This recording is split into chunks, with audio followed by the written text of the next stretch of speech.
Salut à tous. Aujourd'hui, on va regarder un moment historique au sein du Parlement. Une confrontation directe où des vérités choquantes ont été balancées en face de l'ambassadrice israélienne. Ce que vous allez entendre maintenant, c'est pas juste un discours politique, c'est un vrai règlement de compte sur les violations du droit international. Restez avec moi et regardez bien comment les contradictions ont été exposées, preuves à l'appui. Quand vous bombardez le peuple libanais par du phosphore qui est interdit par le droit international, c'est pour lutter contre le terrorisme.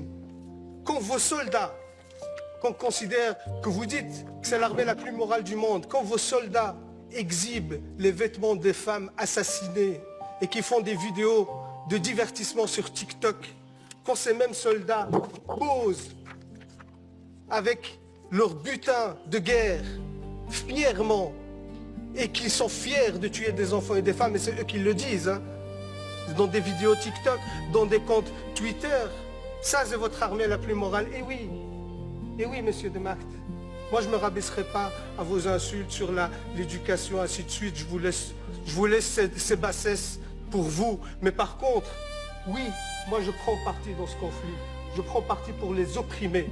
Je prends parti pour le peuple palestinien. Et ça vous a tellement agacé que je brandis le drapeau palestinien dans cette commission. Je vais le refaire, monsieur de Mac. Ce peuple a le droit d'exister, a le droit à sa liberté. Ce peuple a le droit à son indépendance. Ce peuple a le droit à la dignité. Et vous les combattez. Vous faites un nettoyage ethnique. Vous faites un génocide contre le peuple palestinien sous prétexte de lutte contre le terrorisme, alors que c'est vous.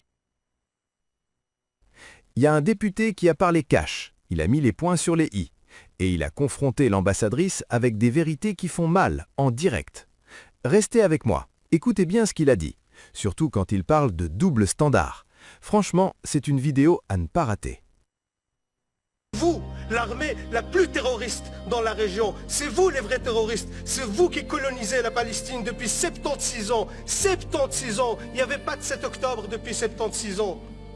Toutes les résolutions de l'ONU que vous avez violées, vous ne respectez aucun droit international. Vous êtes un État voyou, même au sein de l'Assemblée nationale de l'ONU. Les autres États, ils quittent la salle quand votre Premier ministre, le chef d'un gouvernement d'extrême droite, prend la parole. Les autres États quittent la salle parce que vous êtes devenu un État paria. Et vous osez encore venir ici nous balancer vos salades pour dire que ce que vous faites est justifié. Comment vous pouvez justifier l'injustifiable? Comment vous pouvez justifier le génocide? Comment vous pouvez justifier les crimes de guerre? C'est inacceptable et inadmissible, Madame l'ambassadrice, de venir ici nous raconter ces salades. C'est inacceptable. Et par respect au peuple palestinien, je leur réitère ici tout mon soutien, et je leur demande de pardonner notre pays qui n'est pas à la hauteur de la situation, parce que jusqu'à aujourd'hui, 0 sanctions